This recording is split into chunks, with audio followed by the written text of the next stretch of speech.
The power of garlic. Garlic is one of the world's oldest cultivated herbs. The history of garlic dates back over 6,000 years, and its healing abilities have been recognized and used for centuries by many civilizations. Ancient Egyptians worshipped garlic. It was believed that chewing garlic would create a radius of foul odor that would protect them from being attacked by the evil spirits during night journeys. Whole preserved cloves of garlic were found in the tomb of Tutankhamun, the pharaoh, which dates to approximately 1500 BC. Was garlic left in the tomb with a purpose, or was it simply forgotten by careless workmen? The earliest references indicate that garlic was consumed in large quantities by the workers that built the Egyptian pyramids. Even in those ancient times, garlic was well known for its disease-fighting effects and its ability to provide more strength and increase work capacity. According to the Codex Ebers Papyrus, an Egyptian compilation of medical texts dated about 1550 BC, garlic was used to treat abnormal growths, abscesses, circulatory disorders, general malaise, infestations with insects and parasites, bronchial pulmonary conditions. The ancient Greeks also used garlic to boost strength and prevent diseases. Hippocrates, the ancient Greek known as the father of medicine, prescribed garlic for a variety of conditions around 400 BC. It was used to treat wounds, fight infection, cure leprosy, and ease digestive disorders. Garlic was also used to treat heart problems, to aid in the release of the placenta, for abdominal growths, especially uterine. There is evidence that during the oldest Olympic Games, which originated in Greece, garlic was fed to athletes before they competed. In ancient Greece, garlic was treated as perhaps one of the earliest performance-enhancing agents. The ancient Romans believed that garlic could provide strength and endurance. Garlic was regularly fed to soldiers and sailors and perceived as a form of medicine by the leading Roman doctors. After Rome became a leading power, it adopted the medical knowledge of the Greeks. The head of Roman medicine, the Greek Dioscorides, recommended garlic as an efficient artery cleanser, centuries before it was discovered that garlic may have a beneficial impact on the cardiovascular system. Romans also used garlic for digestive disorders as a treatment from animal bites, seizures, and arthritis. In Russia, garlic was also known since ancient times. In the manuscripts of the 17th to 18th centuries, garlic is mentioned multiple times, which allows it to be attributed to the most used of the plants. For a long time, garlic was used for treating respiratory tract diseases, which is why Russian physicians often call garlic Russian penicillin. Russian sailors of the past used to load on board whole barrels of garlic, using it as a treatment for scurvy, which was known as the most common sailor's disease. During the First and Second World Wars, Russian soldiers used garlic to treat wounds and prevent the development of infections. Garlic was also mentioned by many ancient Russian herbalists, where it was recommended as a remedy from insomnia, rheumatism, hypertension, malaria, sore throat, colds, gout, kidney stones, gastrointestinal diseases, edema, flatulence, corns, and psoriasis. In England, garlic was used for toothache, constipation, smallpox, rheumatism, intestinal worms, and chronic coughs. Garlic was also widely used as a medicine during the plague outbreak in the 17th century. It is also known that monks chewed on garlic cloves to protect themselves from the plague. The use of garlic goes beyond culinary and medical scope. British and European folk beliefs considered garlic as a substance that could protect against demons, werewolves, and vampires. So what is it in garlic that makes it so special? Scientists now know that most of garlic's health benefits are caused by a compound called allicin. Allicin is a defense mechanism of garlic and is formed when a garlic clove is chopped, crushed, or chewed. Allinase is an enzyme that interacts with allicin to form allicin. Allicin is the main ingredient that gives garlic its odor, taste, and powerful medicinal properties. So what do we know about the properties of allicin? Let's refer this question to the world's foremost garlic expert and organic chemist, Peter Josling, who has devoted over 25 years of his life to researching garlic, Allicin, and its medicinal properties. So let's take a look at the historical properties of garlic that can be directly attributable to Allicin. First of all, we know that the Allicin is a great antibacterial. It can kill both gram-positive and gram-negative bacteria with relative ease, including some of the most pernicious bacteria known to man, like MRSA or MRSA. We also know that Allicin is a great antiviral. My own study, which we'll talk about later, proves that it can kill the common cold virus very easily and a number of other very nasty viral infections. We also know that Allicin is a great antifungal. In fact, it works better than most of the pharmaceutical drugs because it actually prevents a fungal infection from returning to the body. There's also been a lot of publicity and talk about the anti-cancer benefits of garlic in general, and in America, garlic is regarded as a genuine anti-cancer food. Now, we don't talk much about that because we don't have a lot of data, but what we do know is that when Allicin breaks down in the body, some of those compounds have some very interesting anti-cancer activity. What we also know from historical studies and from time-worn measurements is that Allicin is extremely good at reducing both cholesterol in the blood and looking after your blood pressure levels. And indeed, many garlic products make claims for that around the world. We also know that it's good for people like me. I'm a diabetic, type 1, and we know that stabilised Allicin actually reduces blood sugar quite well. And the final thing that we know about garlic, or Allicin if you like, is that it can also prevent the fat buildup, particularly in coronary arteries. And we know that if you take a fatty breakfast and take a certain type of garlic extract at the same time, you actually absorb about 30% less fat from that meal. So these are the historical properties attributable to Allicin. So I think it's really important that we should have some understanding as to how all the different garlic extracts are actually made and what kind of properties they have and whether they can deliver any of this incredibly useful Allicin material. So if we start with the first compound that was invented, if you like, and that's garlic oil. Now these are very popular the world over, and what they do is they take their fresh garlic and they put it into a huge flask and they distill over the essential oil of garlic. This was done by a famous German chemist many, many years ago. And basically what happens is that process, of course, destroys all of the available allicin, because that distillation process unites the allicin and the allinase. That releases allicin. The allicin then degrades during that process, and with garlic oil capsules you end up with absolutely no allicin potential whatsoever, but they do contain lots and lots of sulfur compounds from garlic. That means they have some benefits on the heart and circulatory system, although not much data has been produced. The second group are what are known as aged garlic extracts. Now what they do is very clever. They take their fresh garlic and they put it into a huge big vat or tank of vegetable oil, and they allow it to age over a period of about 18 months. Now you know full well that if you leave garlic in your cupboard for more than 2 or 3 months, it will basically become hollow and disappear.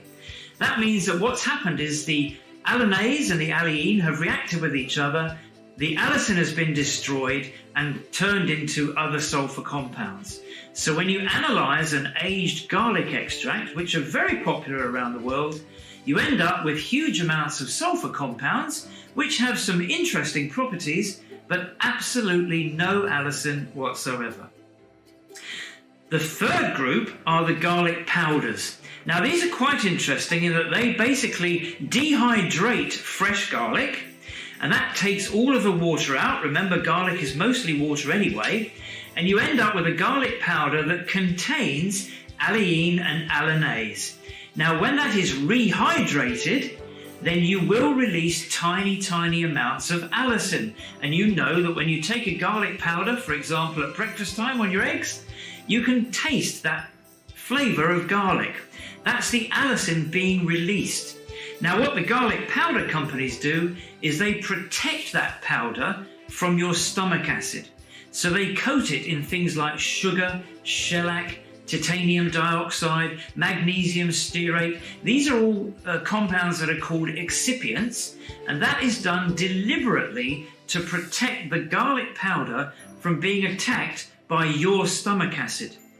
And unfortunately, what happens is, as you swallow those capsules or tablets, they get into your stomach acid basically breaks them open anyway and completely and irreversibly destroys all of the available allinase enzyme in that powder, and that means you do not generate any allicin whatsoever.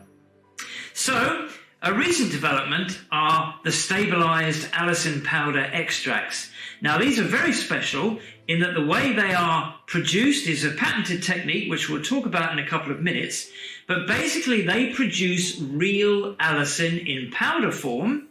That can be then put into a capsule, dosed into your body, and as they get into the stomach, there's no enzyme there, they are not destroyed by stomach acid, and therefore they get to work immediately, and that's why we know that stabilised allicin powder extracts are very good antiviral agents, antibacterial, antifungal, antiparasitical, and they can also reduce cholesterol and blood pressure. Now we know that allicin is an organosulfur compound obtained from garlic, but very few garlic supplements contain allicin. Stabilised allicin of the highest quality can be found in the products like Allicin and Allicin C. For more information, visit www.garlicwise.com or www.garlicwise.co.uk. So I'm often asked, how did we manage to stabilise allicin? Well, I led a team of chemists and chemical engineers who basically developed a technique for releasing the allicin from fresh garlic, diluting it down with water, and that basically means that you dilute the allicin, and fortunately the stability goes up as you do that. So that means that you end up with a liquid stabilised allicin, and that is incredibly biologically active. So we basically tried lots of different solvents, but water turned out to be the best one, and that's because the allicin is soluble in water quite easily. So you end up with a liquid that is very biologically active. In other words, it can kill fungus, virus and bacteria, and that means that you can then go on and dry it and basically start clinical studies to prove that it actually has some clinical activity in both humans and animals. Peter has also conducted a gold standard 12-week double-blind placebo-controlled study on the role of allicin in the treatment and prevention of the common cold. And here is what he has to say. So I'm very proud that my double-blind placebo-controlled study has now become a gold standard in the garlic world, with many different researchers quoting from it over the past 10 or 15 years. It was double-blind placebo-controlled, and the reason we picked the common cold is because there are more than 200 different types of common cold virus, and it's estimated that every individual in the Western world will suffer on average between 2 to 3 colds per year.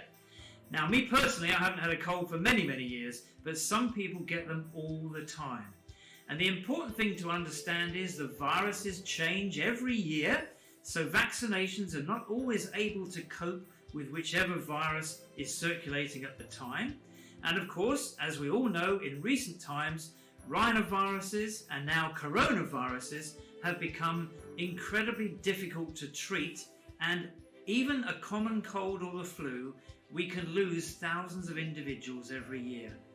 So the idea behind the study was to try and prove whether a stabilised allicin extract could prevent common cold infections.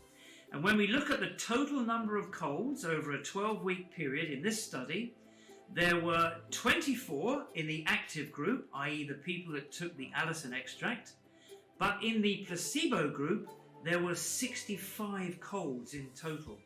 So that means that you are immediately 60% less likely to catch a common cold if you take just one capsule a day of a stabilised Allicin extract. The other really important data that came from the study, not surprisingly perhaps, is that the number of days that you were affected with symptoms like coughing, sneezing, runny nose, blocked nose, headache, that kind of thing, common cold symptoms. In the placebo group, these lasted for on average 5.01 days. But in the active group, if you did catch a cold and you kept taking one capsule a day, they got better within just 1.52 days. So you recovered much faster even if you were unlucky enough to catch a cold in the active group.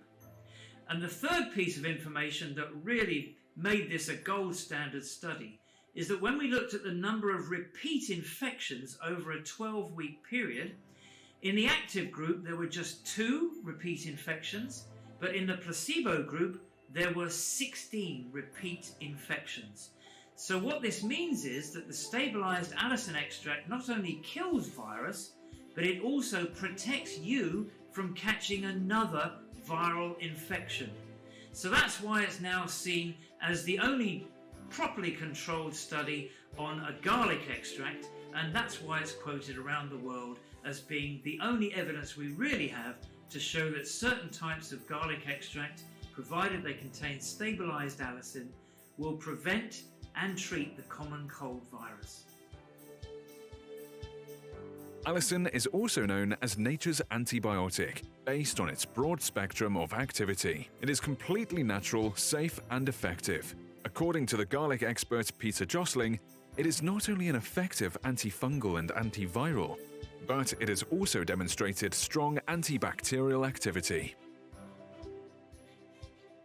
So, the stabilised Allicin extract is not only a good antiviral, but it's also a fantastic antibacterial.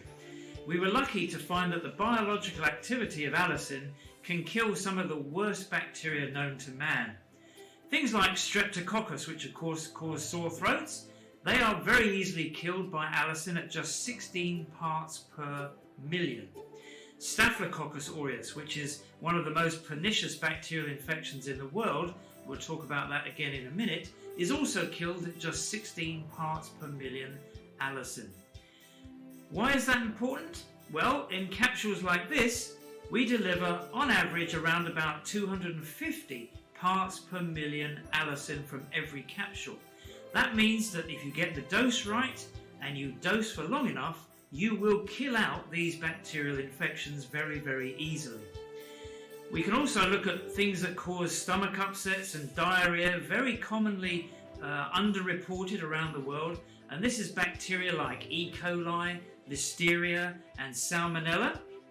They are found when you go on holiday and you take on a diet that perhaps you don't know very well, and they can cause vicious diarrhea and really do upset your stomach, and that means that you can kill them out by taking a big dose of Allicin very, very quickly and very, very easily.